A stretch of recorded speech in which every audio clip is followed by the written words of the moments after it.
Oh my goodness, you almost fell, bro. All right, so I'm going to introduce Chris real quick, and then Ketzie. So Chris, man, you're like a son to me, and you know that. He's right on our house quite a bit.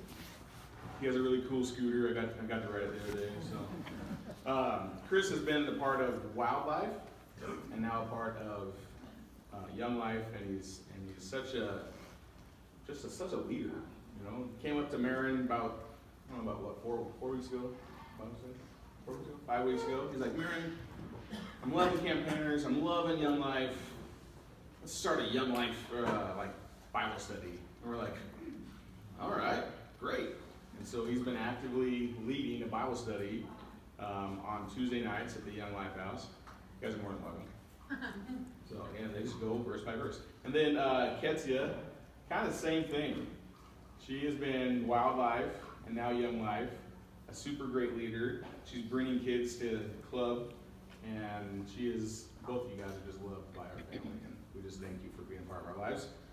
And Lord, or stage yours. Hi. Sounds good. We are super nervous, so we're nervous. So as Ben said, my name is Chris Bonilla, and I'm a sophomore at Connell High School. I'm the 7th child out of 9 children and was raised by 2 immigrant parents from El Salvador. My story begins somewhere between the age of 5 and 7. I remember coming home from kindergarten every day to my dad eating rice and beans on the couch until he wasn't there one day. I was never told, but I had learned that my mom and dad had split. Because I was young, the divorce wasn't too difficult, but it definitely hurt. Yet my father wasn't any less my dad. And I'm Ketzie Garcia. I'm also a sophomore at CHS, and I'm the middle child of 5 children, also raised by 2 immigrant parents, but from Mexico. I was raised and still am a member of the St. Vincent's Catholic Parish in Connell, and I have a strong faith and connection with Jesus, and it all happened began with Wildlife into Young Life. Towards the end of my 7th grade year, I was shown a small pamphlet for a wildlife camp. But all I saw was water slides, a ropes course, and a mud pit. I was totally in, but the trip was in 2 months and pretty costly, so I didn't get my hopes up. I told my parents about camp, and almost without question, they let me go, which is crazy. I kind of couldn't believe myself.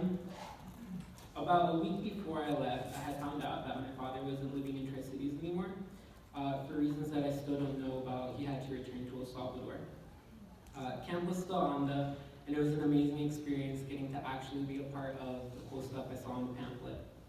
I didn't get too much out of the Jesus part, but I think I was too excited about everything that was going on. After coming back, I went to my first wildlife club in 8th grade and kept going every month after that. As for my dad, I knew that it could be a couple of years before I would get to see him again.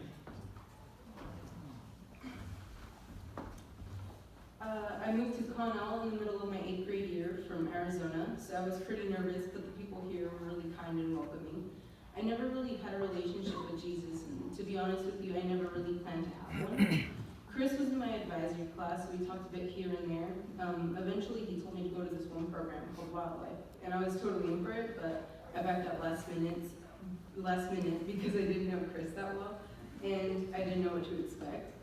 I would always come up with a lame reason as to why I couldn't go, but really it's because I didn't want to go. Then it was towards the end of the year, the 8th grade year, and it was the last wildlife club, and it was Fear Factor.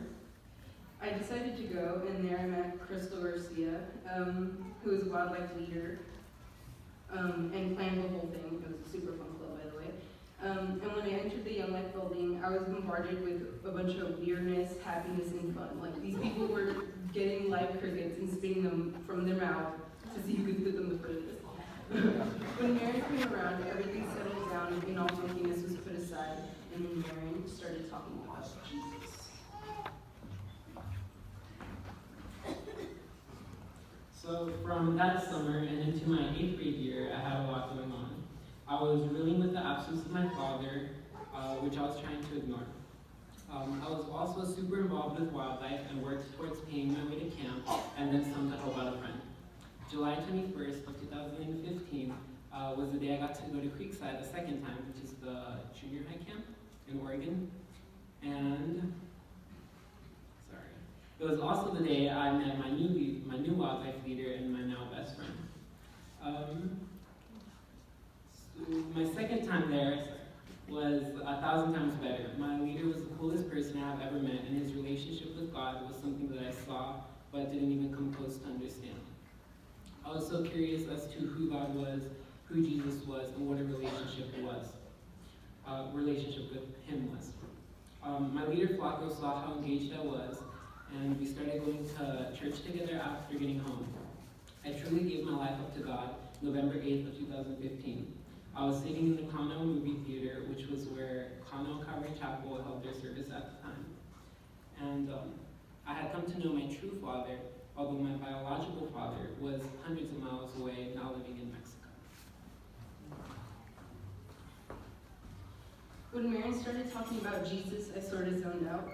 I didn't know what to think at the time. I wasn't really comfortable with the topic, and when I finally did tune in, it was the last few seconds of it, and she just said, just pray to Jesus and see where your relationship goes.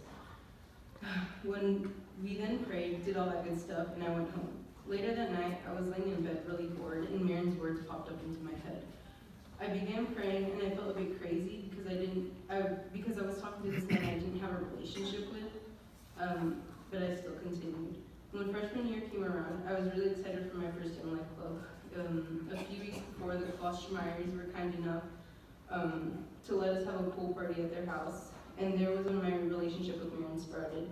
We chatted, and I was cautious about what I would say around her, but she talked to me as if she knew me since birth. Not only did my relationship with Marion grow, but it also did with Young Life. Next thing you know, I was going to Campaigners, an awesome Bible study held by Ben Boucher, where we talk about the Bible and go deeper into conversation about Jesus. I can't say exactly when I gave my life to God, because now I feel as if I've known him forever. Life continued into July of 2016. I got the opportunity to live and serve at a wildlife camp for a month. There I was able to wash tens of thousands of dishes.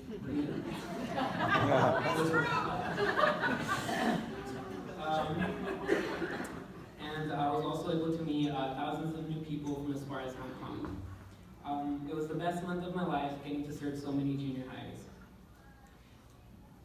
I was able to give them the same amazing experience I had the past 2 years there. The highlight of the month was the whole 5 days Connell kids were there. I was super blessed to be able to work so much, but still be able to spend time with them and watch them have the time of their lives. August of last year, after being home for just a couple of weeks, I got to see the man that I literally looked up to, face to face. My dad was able to come back home after 2 years of being gone, just in time for my older brother's wedding the next day. That night, I texted my best friend, "Hey man, my dad is home and I can't wait for you to meet him." Sorry. My dad was exactly the same. He hadn't changed a bit, but I had changed so much. My life was and is radically different with God in it. Fast forward to today, and my dad is a truck driver, like when before he left. I'm at Young Life every Monday, and I get to be a student leader for wildlife. I have so many plans set before me, but God has been working with me on learning how to not worry about the future, but just to trust in Him and let Him lead the way. I have grown incredibly close to Marion, Ben, Chris, Judy Klostermeyer, Crystal, and many others that associate with Young Life, and most importantly, Jesus.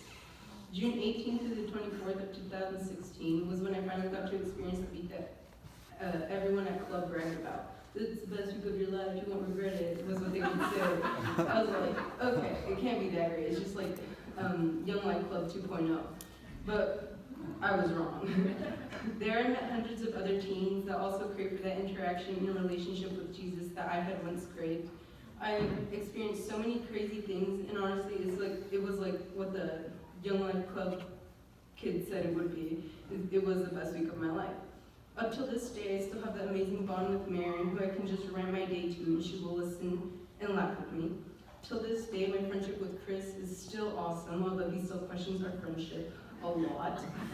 Till this day, I can tell cheesy jokes with Ben and laugh until we probably cry.